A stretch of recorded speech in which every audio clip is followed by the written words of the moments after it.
ನಮ್ಮ ಬದುಕು ಹೇಗೆ ಬಂಗಾರವಾಗಬೇಕು, ಜೊತೆಗೆ ಆ ಒಂದು ಬದುಕು ಬಂಗಾರವಾಗಲಿಕ್ಕೆ ತಯಾರಾಗಿ ನಿಂತಿರ್ತಕ್ಕಂಥವರು ಮಾರ್ಗದರ್ಶನ ಕೊಡ್ತಕ್ಕಂಥ ಬ್ರಹ್ಮರ್ಷಿ ಪಿತಾಮಹ ಪತ್ರಿಜಿಯವರಿದ್ದಾರೆ. ಸೊ ಅವರ ಸಂದೇಶವನ್ನು ಈಗ ನಾವೆಲ್ಲರೂ ಕೂಡ ಕೇಳೋಣ. ಎಲ್ಲರಿಗೂ ನಮಸ್ಕಾರ. ಕನ್ನಡ ಗೊತ್ತಿಲ್ಲ,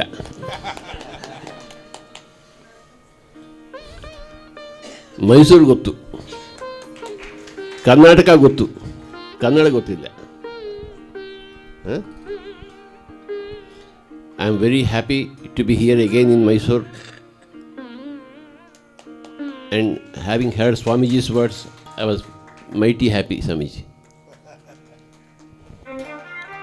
First time I came here in the year 98.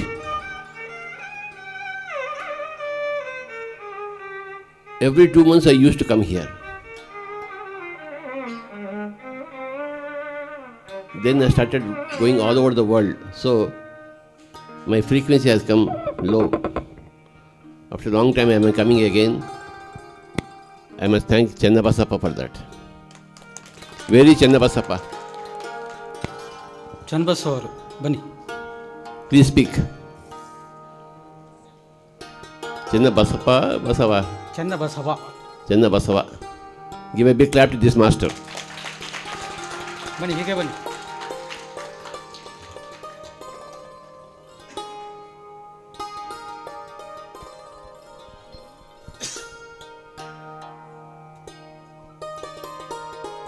In those days, Rajan and Girija madam used to be here. They have dedicated their whole life to the spirit of meditation. Now he is taking charge of Mysore. Please give your experience.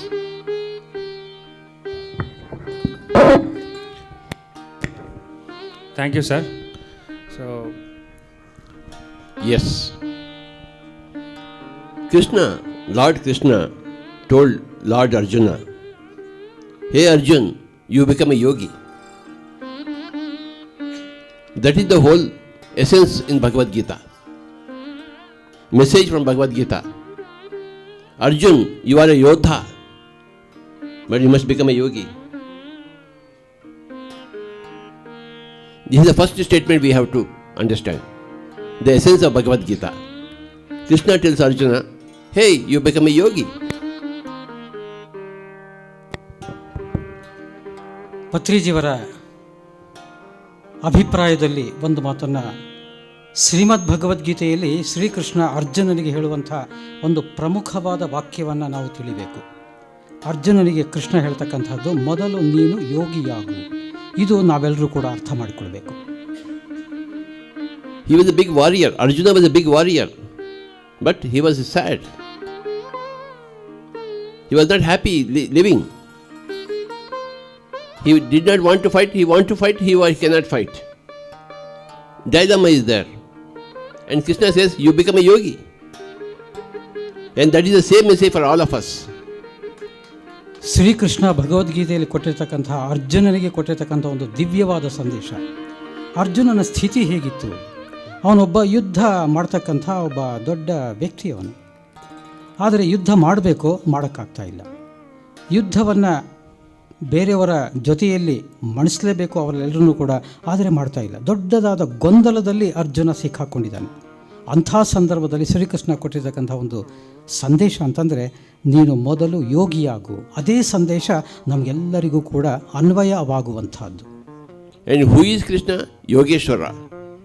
Master of yoga. So ಇಲ್ಲಿ ಕೃಷ್ಣ ಯಾರು ಎಂಬತಕ್ಕಂಥ ಪ್ರಶ್ನೆ ಬಂದಾಗ, ಆ ಕೃಷ್ಣ ಒಬ್ಬ ದೊಡ್ಡ ಮಹೇಶ್ವರ ಅಥವಾ ಸಾಧನೆ ಮಾಡಿರ್ತಕ್ಕಂಥ ಯೋಗೀಶ್ವರ. ಆ ಯೋಗೀಶ್ವರ ಅಂದರೆ ಎಲ್ಲ ಮಾಸ್ಟರ್ಸಿಗೆ ಒಬ್ಬ ಮಾಸ್ಟರ್. ಅಂಥ ಯೋಗೀಶ್ವರ Shrikrishna. Krishna started meditation at the age of 4. So Krishna ತನ್ನ ಧ್ಯಾನದ ಅಭ್ಯಾಸವನ್ನು ಪ್ರಾರಂಭ ಮಾಡಿದ್ದೇ 4ನೇ ವಯಸ್ಸಿನಲ್ಲಿ. Anybody will become a master of meditation when he started at the age of 4. ಹೀಗಾಗಿ 4ನೇ ವರ್ಷದಲ್ಲಿ ನಾವು ಆ ಧ್ಯಾನಾಭ್ಯಾಸವನ್ನು ಮಾಡಿದ್ದೇ ಆದರೆ ಯಾರು ಬೇಕಾದರೂ ಕೂಡ ಯೋಗೀಶ್ವರರಾಗಬಹುದು ಮತ್ತು ಮಾಸ್ಟರ್ಸ್ಗೆ ಮಾಸ್ಟರ್ ಆಗಬಹುದು. Another case, Lord Hanuman started meditation at the age of 2. So ಇನ್ನೊಂದು ಸಂದರ್ಭವನ್ನು ತೆಗೆದುಕೊಂಡಿದ್ದೆ ಆದರೆ ಹನುಮಂತ 2ನೇ ವಯಸ್ಸಿನಲ್ಲಿಯೇ ತನ್ನ ಧ್ಯಾನಾಭ್ಯಾಸವನ್ನು ಮಾಡಿರ್ತಕ್ಕಂಥದ್ದು. So he became a greatest master of meditation, Hanuman. So Hanumantha ಇವತ್ತು ನಾವು ಹೇಳ್ತೇವೆ ಎಲ್ಲ ಧ್ಯಾನದ ಕ್ಷೇತ್ರದಲ್ಲಿ ಒಬ್ಬ ದೊಡ್ಡ ಧ್ಯಾನಿಯಾಗಿ ಬೆಳೆದಿರ್ತಕ್ಕಂಥವನು. He is Chiranjeevi, still now in the body, physical body. ಜೊತೆಗೆ ಹನುಮಂತನಿಗೆ ನಾವು ಚಿರಂಜೀವಿ ಹೇಳ್ತಾರೆ, ಅಂದರೆ ಇವತ್ತಿಗೂ ಕೂಡ ಅವನು ಶಾರೀರಾತ್ಮಕವಾಗಿ ಇದ್ದಾನೆ, ನಮ್ಮ ಜೊತೆಗಿದ್ದಾನೆ, ಚಿರಂಜೀವಿಯಾಗಿದ್ದಾನೆ. Then what are we doing? ನಾವೇನು ಮಾಡ್ತಾ ಇದ್ದೀವಿ ಹಾಗಾದರೆ? What kind of stupid people are we? So ನಾವು ಎಂಥ ಮೂರ್ಖರು, ದಡ್ಡರು ಹಾಗಾದರೆ. We take the name of Krishna and Hanuman, but we don't do meditation. So ಕೃಷ್ಣನ ಬಗ್ಗೆ ಮಾತಾಡ್ತೀವಿ, ಹನುಮಂತನ ವಿಚಾರವನ್ನು ಮಾತಾಡ್ತೀವಿ, ಆದರೆ ಶ್ರೀ ಕೃಷ್ಣ ಮಾಡಿದ ಹಾಗೆ ಅಥವಾ ಹನುಮಂತ ಮಾಡಿದ ಹಾಗೆ ನಾವು ಮಾಡ್ತಾ ಇಲ್ವಲ್ಲ, ಯಾಕೆ? We go to Bhagavad Gita classes, but we don't do meditation. What is the point? So ಭಗವದ್ಗೀತೆಯ ವಿಚಾರಗಳನ್ನು ಕೇಳ್ತಾ ಹೋಗ್ತೀವಿ, ಆದರೆ ಭಗವದ್ಗೀತೆಯಲ್ಲಿ ಹೇಳ್ತಕ್ಕಂಥ ಧ್ಯಾನಾಭ್ಯಾಸದ ಬಗ್ಗೆ ಅಭ್ಯಾಸ ಮಾಡೋದೇ ಇಲ್ಲ. So the Krishna's advice to all the people, all the humanity is become a yogi.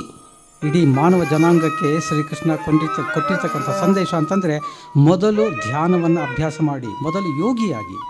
ತಪಸ್ವಿ ಬಿಹೋದಿಕೋ ಯೋಗಿ ಜ್ಞಾನಿಭ್ಯೋಪಿ ಮತೋಧಿಕಃ ಕರ್ಮ್ಯಭಿಷ್ಟಾದಿಕೋ ಯೋಗಿ ತಸ್ಮಾತ್ ಯೋಗಿ ಭವಾರ್ಜುನ. Hey Arjun, you become a yogi. ಹೀಗಾಗಿ ಶ್ರೀಕೃಷ್ಣನ ಸಂದೇಶದಲ್ಲಿ ಅತ್ಯಂತ ಸ್ಪಷ್ಟವಾಗಿ ಮತ್ತೆ ಮತ್ತೆ ಹೇಳ್ತಕ್ಕಂಥದ್ದು ಮೊದಲು ಯೋಗಿಯಾಗು. ಅರ್ಜುನನಿಗೆ ಹೇಳುವ ಹಾಗೆ ನಮಗೆಲ್ಲರಿಗೂ ಕೂಡ ದಿವ್ಯ ಸಂದೇಶವನ್ನು ಕೊಟ್ಟಿರ್ತಕ್ಕಂಥದ್ದು. ಸೊ ಫಸ್ಟ್ ಸ್ಟೇಟ್ಮೆಂಟ್ ಈಸ್ ಯೋಗಿ ಭವಾರ್ಜುನ. Remember this point. Hey Arjun, you become a yogi. What is the second point? What is yoga? For what is yoga, we go to Patanjali. To know, understand what to do, we go to Krishna. And Krishna gave us yoga. And what is yoga? We go to Patanjali. Yoga has chitta vritti nirodha. Yoga means making the mind waves empty. So ಭಗವದ್ಗೀತೆಯ ಮೊದಲನೇ ಹೇಳಿಕೆ ನಾವು ನೆನಪಿಡಬೇಕು. ಮೊದಲು ಹೇಳಿರ್ತಕ್ಕಂಥದ್ದು ಭಗವದ್ಗೀತೆಯಲ್ಲಿ ಪ್ರತಿಯೊಬ್ಬರು ಕೂಡ ಯೋಗಿಯಾಗಿ, ಅಂದರೆ ಯೋಗಿ ಭವಾರ್ಜುನ ಎಂಬತಕ್ಕಂಥದ್ದು. ಆದರೆ ನಂತರ ಬರ್ತಕ್ಕಂಥ ಪ್ರಶ್ನೆ ಯೋಗ ಅಂದ್ರೇನು, ಆ ಯೋಗ ಅಂದ್ರೇನು ಎನ್ನುವ ಉತ್ತರಕ್ಕೆ ಹೋಗಬೇಕು ಪತಂಜಲಿಯ ಯೋಗಶಾಸ್ತ್ರಕ್ಕೆ. So first statement from Krishna we learn that I have to become a yogi. And what is yoga we learn from Patanjali. ಹೀಗಾಗಿ ಕೃಷ್ಣನಿಂದ ನಾವು ಯೋಗಿ ಆಗಬೇಕು ಎಂಬತಕ್ಕಂಥ ಸಂದೇಶ ಸಿಗುತ್ತೆ. ಎರಡನೇದು ಯೋಗ ಅಂದ್ರೇನು ಎಂಬತಕ್ಕಂಥದ್ದು ಪತಂಜಲಿಯ ಮಹರ್ಷಿಯ ಮೂಲಕ ನಮಗೆ ಸಿಗುತ್ತೆ. Patanjali said yoga chitta vritti nirodha. That is the definition of yoga. It is not Shirshasana, it is not Mayurasana, it is not Kukutasana. So Patanjali yoga, it has got nothing to do with the physical body, it has got to do with everything with mind. The mind waves have to stop. Patanjali ಮಹರ್ಷಿಯ ಪ್ರಕಾರ ಯೋಗ ಚಿತ್ತ ವೃತ್ತಿ ನಿರೋಧ, ಅಂದರೆ ಇದು ಯಾವುದೇ ಶರೀರಕ್ಕೆ ಸಂಬಂಧಪಟ್ಟಿದ್ದಲ್ಲ, ಯೋಗಾಸನ ಅಥವಾ ಯಾವುದೇ ಆಸನಗಳನ್ನು ಮಾಡ್ತಕ್ಕಂಥದ್ದಲ್ಲ, ಇದು ಕೇವಲ ಮನಸ್ಸಿಗೆ ಸಂಬಂಧಪಟ್ಟಿದ್ದು. Then we go to Buddha. How to control the mind? How to rectify the mind? What is the method? The Buddha gave us Anapanasati. Anapanasati. Shrikrishna ಯೋಗಿಗಳಾಗಿ ಅಂತ. ಹಾಗಾದ್ರೆ ಯೋಗ ಅಂದರೆ ಏನು ಅಂತ ಗೊತ್ತಾಗ ಪತಂಜಲಿ ಯೋಗ ಮಹರ್ಷಿಗಳು ಹೇಳ್ತಾರೆ ಮನಸ್ಸಿಗೆ ಸಂಬಂಧಪಟ್ಟಿದ್ದು. ಅದೇ ರೀತಿಯಲ್ಲಿಯೇ ಅದೇನು ಮನಸ್ಸಿಗೆ ಸಂಬಂಧಪಟ್ಟಿದ್ದನ್ನು ಅಲ್ಲಿ ಇರ್ತಕ್ಕಂಥ ತಿದ್ದುಪಡಿ ಮಾಡಿಕೊಳ್ಳೋದು ಹೇಗೆ, ಸರಿಪಡಿಸ್ಕೊಳ್ಳೋದು ಹೇಗೆ, ನಿಯಂತ್ರಣ ಮಾಡ್ಕೊಳ್ಳೋದು ಹೇಗೆ ಮನಸ್ಸನ್ನು ಅಂತ ಈ ಪ್ರಶ್ನೆ ಬಂದಾಗ ನಾವು ಬುದ್ಧನ ಹತ್ತಿರ ಹೋಗಬೇಕಾಗತ್ತೆ. ಆ ಬುದ್ಧ ಹೇಳಿರ್ತಕ್ಕಂಥದ್ದೇ ಆನಾಪಾನಸತಿ ಧ್ಯಾನ. So Buddha gave us method how to control the mind, how to rectify the mind. Anapanasati. ಹೀಗಾಗಿ ಬುದ್ಧ ಹೇಳಿರ್ತಕ್ಕಂಥದ್ದು ಮೊಟ್ಟ ಮೊದಲಿಗೆ ಮನಸ್ಸನ್ನು ನಿಗ್ರಹ, ನಿಯಂತ್ರಣ, ಅಲ್ಲಿರ್ತಕ್ಕಂಥ ತಪ್ಪುಗಳೇನಿದೆ ಅದನ್ನು ತಿದ್ದುಪಡಿ ಮಾಡಿಕೊಳ್ಳೋದು ಹೇಗೆ, ಅದನ್ನೇ ಆನಾಪಾನಸತಿ ಧ್ಯಾನದಲ್ಲಿ ನಾವು ಕಾಣ್ತೇವೆ. And along with Anapanasati, he gave one more thing, middle path.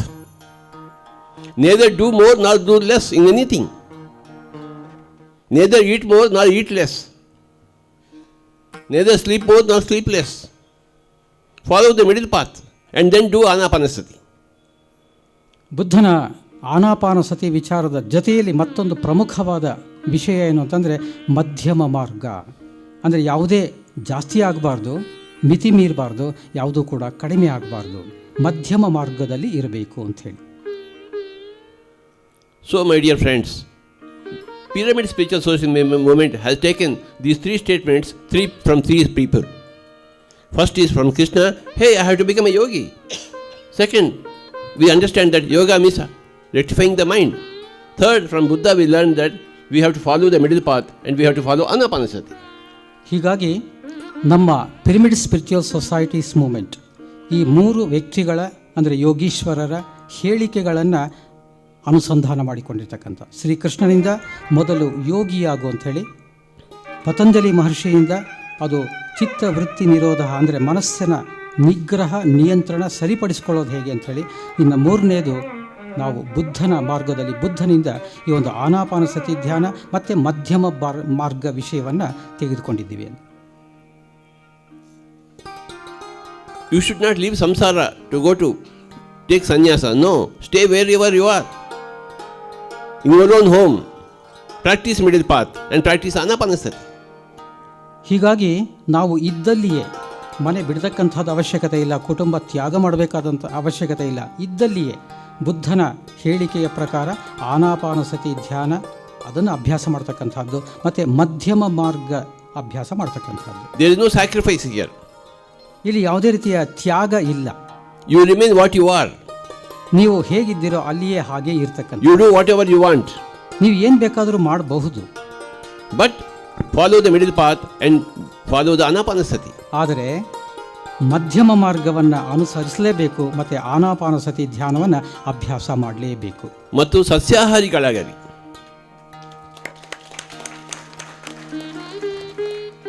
I found many Buddhist people eating meat.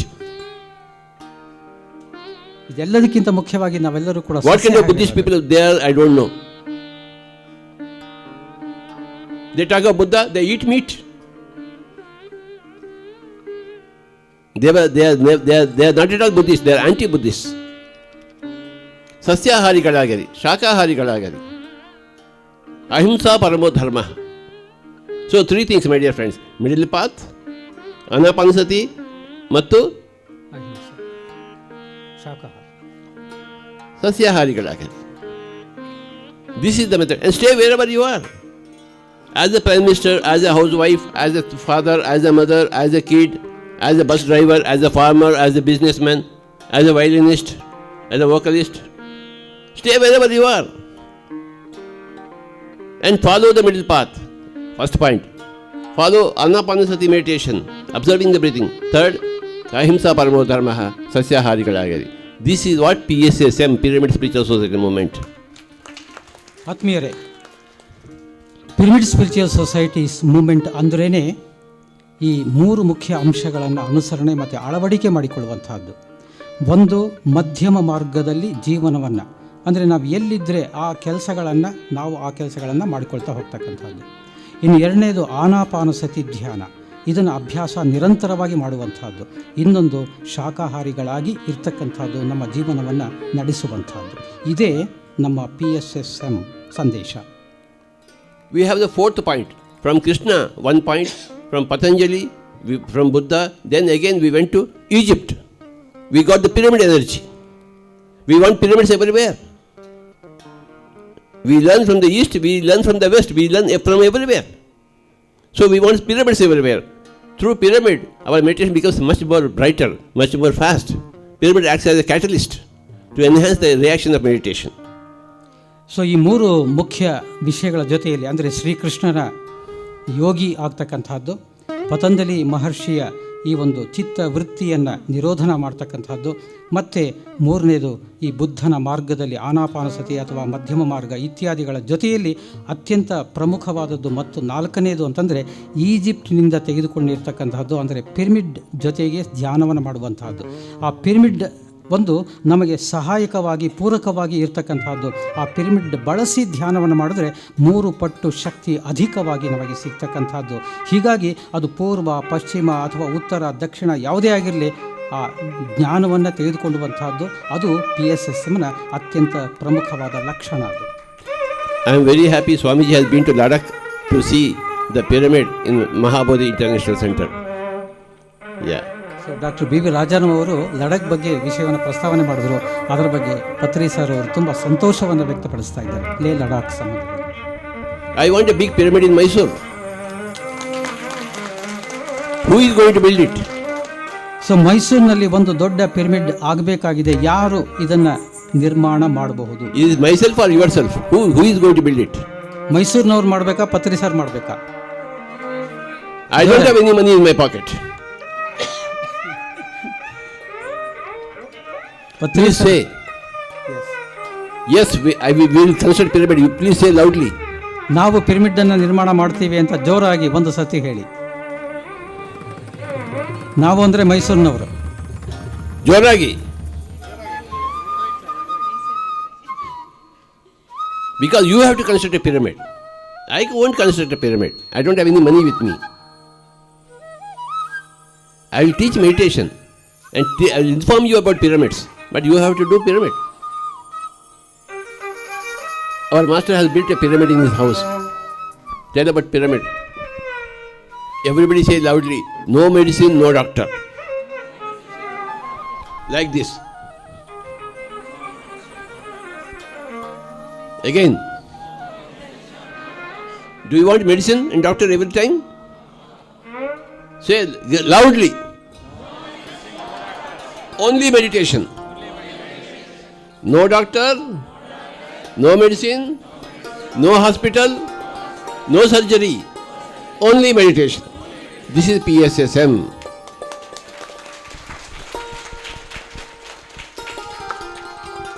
ಪ್ರತಿದಿನ ಪ್ರತಿಯೊಬ್ಬರಿಗೆ ಧ್ಯಾನ ಬೇಕೇ ಬೇಕಪ್ಪ.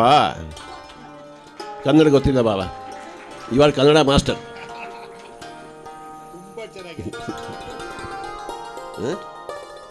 Now let us do meditation, okay? ದಯವಿಟ್ಟು PMC ವೀಕ್ಷಿಸಿ, ಸಬ್ಸ್ಕ್ರೈಬ್ ಮಾಡಿ, ಲೈಕ್ ಮಾಡಿ, ಶೇರ್ ಮಾಡಿ, and give your experiences for PMC. Record your experiences so that the whole world will know your experiences.